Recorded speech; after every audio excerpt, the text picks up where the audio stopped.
À Paname 360, je suis avec Louis-Dominique Lévesque. Louis-Dominique Lévesque, qui travaille dans le monde culturel depuis nombre d'années. Un homme polyvalent qui a fait du cirque, du clown et qui fait de la chanson aussi. Et qui s'intéresse à nos meilleurs disparus. C'est-à-dire que on se souvient des gens qui sont morts, mais on perpétue parfois un peu mal leur legs, même si dans la liste qu'on va nous présenter, que Louis-Dominique va nous présenter, puisqu'il les interprète le samedi 31 mai à la salle Claude Léveillé de la Place des Arts, eh bien, il va reprendre des grands de chez nous, des francophones qui font qui ont fait de la chanson et qui ont marqué notre culture, notre histoire. Bonjour Louis-Dominique. Bonjour Alain, comment vas-tu? Très bien, très bien. Alors, ce projet-là remonte à quand? Tu fais de la chanson, tu fais toutes sortes de choses, toi, je pense. Si je Ouais, ouais, comprends bien, tu es un polyvalent, hein. absolument. J'écris des chansons depuis l'âge de 15 ou 16 ans. J'ai écrit des chansons au grand public, j'ai écrit des chansons jeunesse, j'ai fait plein de choses. Puis un jour, à la suite de ma redécouverte, je te dirais, de l'œuvre de Georges Dard, j'avais des flashs, tu vois, des réminiscences du passé. J'entendais Pépère Moïse, ma mère Agnès, j'entendais des chansons qui m'avaient marqué.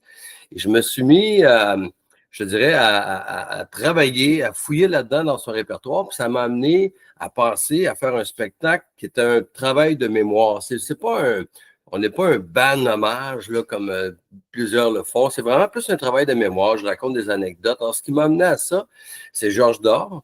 Et puis après ça m'a amené à me rappeler de Félix. Ça m'a ramené à me rappeler de Claude Léveillé. Alors, on monte comme ça jusqu'à aujourd'hui. Mais depuis 2009 qu'on promène ce show-là un peu partout, on l'a joué à l'espace Félix Leclerc, sur l'île d'Orléans, le jeu partout. On le roule depuis longtemps. C'est la 5e fois cette année qu'on fait la salle Claude Léveillé. Et puis, c'est un spectacle qui est vraiment, en fait, on chante des artistes québécois qui m'ont touché un jour dans ma vie depuis que je suis tout petit. Je chante depuis que j'ai 2 ou 3 ans, là. Et par contre, il faut qu'ils soient, l'angle que j'ai choisi, c'est qu'ils sont décédés. Alors, je fais pas les Séguin, je fais pas Fiori, je fais pas, alors que c'est des artistes que j'ai beaucoup aimés, Daniel Bélanger, tout ce monde-là, Dumas, mais je fais les anciens qui m'ont touché jusqu'à aujourd'hui. Et là, le show, et même si on interprète des gens décédés, le show est vivant parce que ça change toujours. On a rajouté Ferland, on a rajouté François Guy, on a rajouté Carl Tremblay récemment. Donc, on fait tout ça, là, vraiment, puis ça remonte. On se promène dans le... Depuis, je te dirais que c'est depuis la Révolution tranquille ou un peu avant, jusqu'à nos jours, c'est les artistes que j'ai choisis. Oui.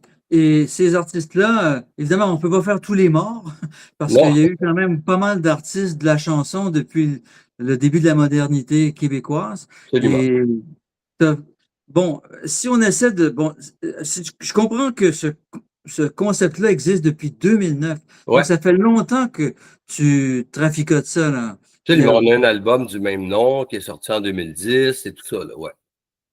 Mais c'est passé dans les chemins de traverse. C'est-à-dire Un que tu peu. sais arriver parce que c'est jamais, les médias traditionnels n'en parlent pas vraiment. Non, c'est sûr. Tu sais, les gens pensent, on dirait que les médias s'imaginent que c'est un show de deux Pierrot ou de boîte à chansons, mais c'est pas ça. Tu sais, c'est un travail de mémoire. C'est vraiment, je Les raconte deux des Pierrot, oui. anecdotes, je l'ai dit, je fais des blagues, on s'amuse beaucoup. J'ai fait du clown longtemps, donc j'ai beaucoup d'aptitude pour animer des groupes. Quand tu es capable de tenir un groupe d'enfants pendant 1 heure ou deux attentivement, je suis capable de tenir un public aussi. Puis les gens applaudissent, ils en redemandent à chaque fois. Les gens se lèvent et puis on est toujours. Parce que ça les ramène eux-mêmes dans leur passé, dans leur mémoire. Même si, bon, il y a des gens qui sont décédés que je ne vais pas interpréter là, parce que ce pas des gens qui m'ont touché directement. Quand Michel Louvain est décédé, c'est un grand, je l'apprécie, mais ce n'est pas quelqu'un qui m'a touché dans ma vie. Alors, lui, c'est pas choisi dans le groupe. Tu comprends? C'est un peu le principe, là. Ni, je sais pas moi, enfin, il y a plusieurs qui auraient pu être choisis, mais dans le cas qui nous occupe, ce qui m'intéresse aussi, c'est que tu dis avoir commencé à travailler autour de Georges Dard et ça a pris de l'ampleur. Et Ouais, Georges Dard, bon, on connaît évidemment La Manique et quelques autres, mais pas tant que ça, finalement. c'est Euh, vrai. on, on connaît deux, trois chansons, deux classiques, trois classiques, Ouais. et c'est tout. alors il avait un répertoire complet. Et Absolument. C'est un poète d'abord de la première heure. Il a écrit des poèmes toute sa vie, il a écrit des chansons jeunes. Il y en a plein. Moi, je me targue d'être le seul interprète qui peut chanter 10 ou 12 de ses chansons. Il y a Bruno Pelletier qui fait la manique, la boîte à chansons, là. Mais moi, je suis capable d'en faire une dizaine, une douzaine. C'est pas ce qu'on présente, dans que je me souvienne. Les premières années, oui, il y avait plus de Georges Dor dans le show parce que c'était la base là, du projet. Mais là, aujourd'hui, il y en a un peu moins, sauf que c'est quand même la base du projet. Alors, Georges Dor, il y a des chansons incroyables, mais il a arrêté de chanter. Il a commencé autour de 64-65 avec La Manique, son gros hit. Il a sorti 150 000, 45 tours de vendus, etc. Il a comme décollé en flèche. Mais il a arrêté de chanter en 72 ou 73. Il n'a même pas fait 10 ans, tu vois, de carrière de chanteur. Il était demandé en France, puis il avait dit à du monde, à des gens, il avait dit, moi, non, je m'ennuie trop de ma famille, je m'ennuie trop de Margot, mon épouse. Il y a 4 enfants. Je ne peux pas m'éloigner des mois de temps, aller en Europe. Je n'ai pas voulu faire ça. Alors, il s'est consacré à écrire des manifestes. Il a réalisé le téléjournal de Radio-Canada du soir pendant des années. Il a fait beaucoup de choses, Georges Dor. Mais on l'entendait plus chanter et donc il n'était plus invité il n'était pas invité chez Donald Lautrec Show ou chez Showbiz avec Jean-Pierre Coallier, tu sais, c'était parce qu'il n'y allait plus, il ne faisait plus. Donc, c'est ça qui a fait qu'on le perd un peu dans l'entendement culturel, dans les radios, les médias. Mais moi, je veux qu'on ne le perde pas, ce poète-là. C'est majeur. Il a été un artiste qui a beaucoup contribué, je dirais, à la montée du nationalisme québécois avec des chansons comme Pays et Paysage, avec des chansons comme Un homme libre. C'est important, ces textes-là. Donc, j'en fais quelques-unes de celles-là. oui, je vois. Et autour de ça, enfin, maintenant, c'est même pas nécessairement le pivot du nouveau récital jusqu'à un certain point, enfin, du nouvel alignement de chansons, de nouveaux programmes. Tu travailles sur, bon, non seulement Félix Leclerc, mais Laurence Lepage aussi, ça m'a surpris. Laurence Lepage qui avait qui suscitait un certain intérêt à l'époque. On savait que les gens qui aimaient beaucoup la chanson d'expression française québécoise l'incluait Ouais. dans le panorama chansonnier de son époque. C'est un excellent guitariste. Il a accompagné Georges Dor sur la plupart de ses albums. C'est un jazzman aussi. Et il a fait beaucoup de chansons qui ont été reprises. Georges Dor a repris Marcou la Bonté, Monsieur Marcou la Bonté. Je ne sais pas si les gens se souviennent de Monsieur Marcou la Bonté, a quitté Ouais, sa ouais, terre de ouais. Rochefort. Ensuite, les Carriques ont chanté Tu sais, mon vieux François. C'était une chanson de Laurence Lepage aussi. Alors, moi, j'en fais une que j'apprécie particulièrement, qui s'appelle Job le Beatnik. C'est un peu un Polaroid de la fin des années 60, début des années 70, avec une parodie un petit peu des communes. Alors, c'est le fun, c'est une chanson qui est super le fun, elle est jazzée. On a beaucoup de plaisir à faire ça avec le band, puis la chanson est très intéressante. Il a lancé un album il y a quelques années. Euh, avec certaines nouvelles chansons. Il avait été encouragé par Paul Piché, par différents artistes qui disaient voyons, Laurence, pourquoi tu n'écris plus rien? Il dit j'écris encore des affaires, mais il était dans son 80 ans, 80e année, ou à peu près. Il a fait le lancement au Lion d'Or en décembre, vers la fin de décembre, et le 25 décembre, il y a eu un infarctus. Il est décédé après 2-3 jours après le lancement de son dernier album. Fait que c'est triste comme affaire. Moi, je n'étais pas au Lion d'Or, mais j'ai son album. Et évidemment, il a repris certaines de ses vieux succès, quelques-unes de nouvelles. Il n'a pas mis Job le Beatnik, alors moi, je veux la faire. Oui. Et maintenant, d'autres choix plus évidents, tu peux nous en énumérer quelques-uns? André Fortin, Dédé Fortin, 25 ans cette année qui est disparu. On fait Ouais. quelques chansons des colocs. Il y a Carl Tremblay qui est disparu dernièrement aussi, des Cowboys fringants. On fait quelques chansons, on en fait une. Jean-Pierre Ferland. qui a été pour moi un artiste, comme pour beaucoup de monde, un artiste immense. Et on a choisi quelques chansons de lui, une plus connue, une moins connue. C'est ça qui est intéressant dans le concept. Il y a Gaston Mandeville. On fait Gaston Mandeville. Les gens ne le tournent plus, Gaston Mandeville, alors que c'était intéressant comme musique. À l'époque, j'allais dans le Vieux-Montréal, il y avait des affiches au Nelson qui disaient le nouveau Serge Fiori. Alors moi, je l'avais suivi. Alors c'était un peu toute cette époque-là que je ramène avec des anecdotes comme celle-ci là, que je raconte. Alors, je fais Mandeville, on va faire, non, évidemment, Jerry Boulet, hein, les Offenbach, c'est ma jeune adolescence, c'est mon adolescence. Je fais pas, comme tout à l'heure, je disais, je fais pas Octobre, bien que je travaille présentement avec Jean Doré, qui était le guitariste, à mes nouvelles chansons. Ben oui, j'écris des nouvelles chansons et Jean les réalise. Donc, on fait ça tranquillement et je pense que ça donne des belles affaires. Les gens peuvent voir ça sur YouTube. J'ai quelques chansons nouvelles que j'ai déjà diffusées. Mais là, c'est un show d'interprétation. C'est vraiment un spectacle où j'interprète ces artistes-là. Donc, évidemment, je ne fais pas Octobre, mais on va faire. Il ne faut pas les séguer non plus. Alors, j'ai fait de Félix vraiment là, jusqu'à Carl Tremblay. On va faire Dédé Fortin, on fait Sylvain Lelièvre, Gaston Mandeville, ces artistes-là, avec des textes, des chansons que j'ai choisis là, qui me touchent ou qui ont un impact chez le public. Alors, c'est un peu ça. Et parle-nous de ton groupe. Tu es accompagné de musiciens avec qui tu travailles depuis un bon moment. Ouais. Donc, j'imagine que vous avez créé un son commun. Au fil du temps, un son devient de plus en plus singulier. Puis, vous avez un son de groupe avec toi qui chapeaute le tout. Exactement. Je dirais le directeur musical du band, c'est Jocelyn Savard. C'est un gars avec qui je joue. Il a joué avec Joe Beaucamp, il a joué avec un paquet de monde, Jocelyn. Mais je joue avec lui depuis qu'on a 17 ans.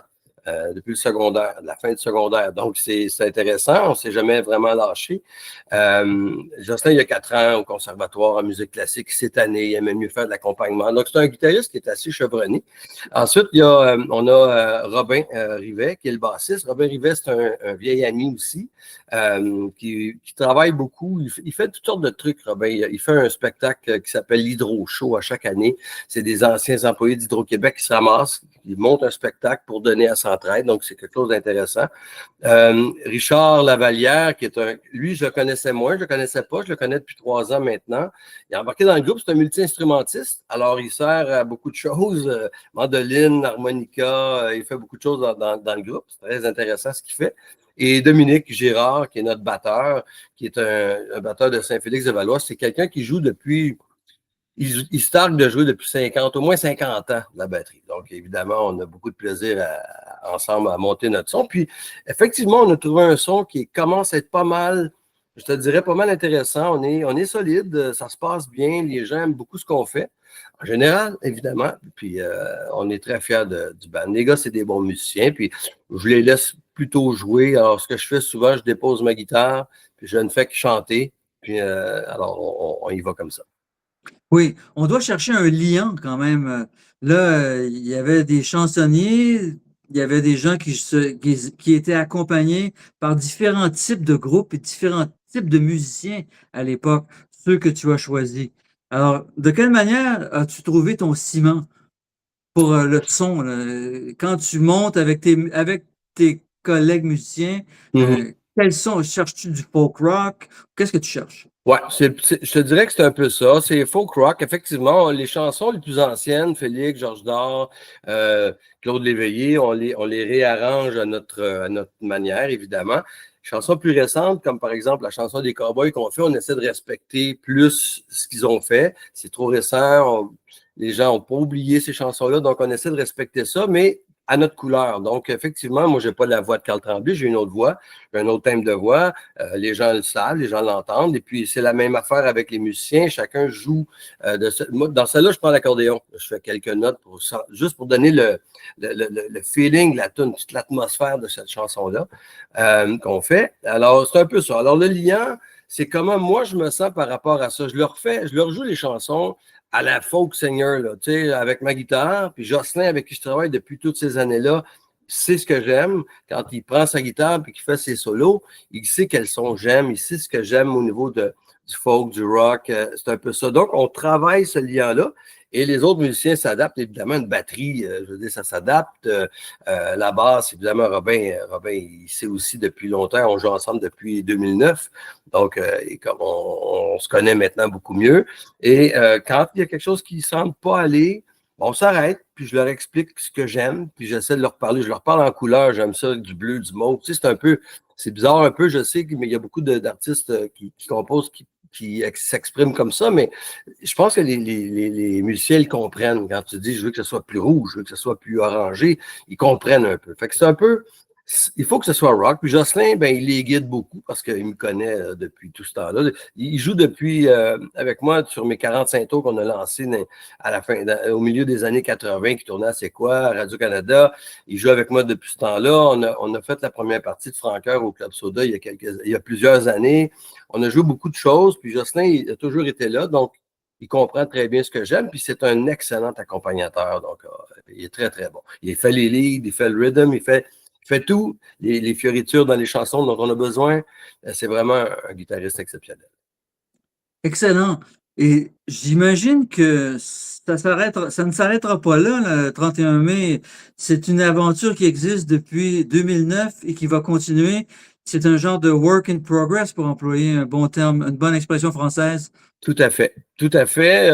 J'avais croisé Bourbon-Gauthier au Lion d'Or à un moment donné. Je me souviens plus c'était dans quel cadre. Puis on avait jasé un petit peu, puis j'avais expliqué mon idée de projet. Il m'avait dit, ah, ça c'est une bonne idée. Il dit, la mort, c'est intarissable. Tant aussi longtemps que moi, je ne suis pas décédé, on va toujours avoir quelqu'un d'autre qui va s'ajouter dans le show. Fait qu'on modifie, on enlève des tonnes, on les change, on change de chansons au gré des chansons des artistes qui décèdent et des chansons qui m'ont touché. Alors, c'est un peu ça, là. Je veux dire, dernièrement, évidemment, René Claude est décédé il y a plusieurs années. Pauline Julien, j'ai pas leur voix, mais tu sais. Excellent. Enfin, on pourra dire que il y a un nouveau concept. Après les spectacles hommages, il y a les spectacles mémoire. Et donc, bonne idée, ça, Alain. Je vais essayer de m'en souvenir. Spectacle mémoire, que je me souvienne. Ben, en plus, c'est plus noble, c'est-à-dire que c'est pas strictement un truc de groupie. Spectacle hommage, en général, ce sont des copycats du groupe, alors que c'est pas votre cas du tout. Vous êtes vraiment intéressé et motivé par le legs de ces artistes-là et par la transmission de leur œuvre. On se considère comme des passeurs. Tu sais, on est tous dans la soixantaine, je te dirais presque. Alors, on est des passeurs de cette histoire-là musicale. C'est notre environnement culturel qui disparaît, qui s'en va. De plus en plus, les jeunes sont moins là. J'aime bien les refaire découvrir. Mes propres filles aiment bien ce que je fais. C'est des jeunes femmes dans la trentaine aujourd'hui, mais elles me suivent depuis tout ce temps-là. Alors, c'est un peu... on veut transmettre ce souvenir-là. C'est pour ça que ça s'appelle Que je me souvienne, parce que une des premières chansons de Georges Dor qu'on faisait, c'était une chanson qui s'appelait Les Ancêtres, et ça commençait comme ça, il disait « D'aussi loin que je me souvienne ». Alors, j'ai ramassé ce bout de titre-là, j'ai dit « Tiens, voilà, c'est un bon titre ». J'avais connu Bruno Roy, je ne sais pas si tu as connu Bruno Roy, qui est un écrivain, poète. Bruno est décédé en 2010, c'est un spécialiste de Georges Dor. Lui, il connaissait la famille, il a terminé l'autobiographie de Georges Dor parce que M. Dor n'a pas pu finir son autobiographie. Alors, c'est Bruno qui l'a complété. Bruno m'avait dit, si tu fais un show sur Georges Dor, il disait, oublie pas, il faut absolument que tu inclues sa chanson Un homme libre. Alors, je l'ai fait longtemps. Cette fois-ci, elle n'est pas là, mais c'est une magnifique chanson. Excellent. Alors, spectacle mémoire, Que je me souvienne, 31 mai, salle Claude Léveillé de la Place des Arts. Louis-Dominique Lévesque, merci beaucoup. Bonne chance. Les amateurs de chansons y seront. Ben, merci beaucoup, Alain. Au plaisir de vous voir. Oui. Salut. Bye bye.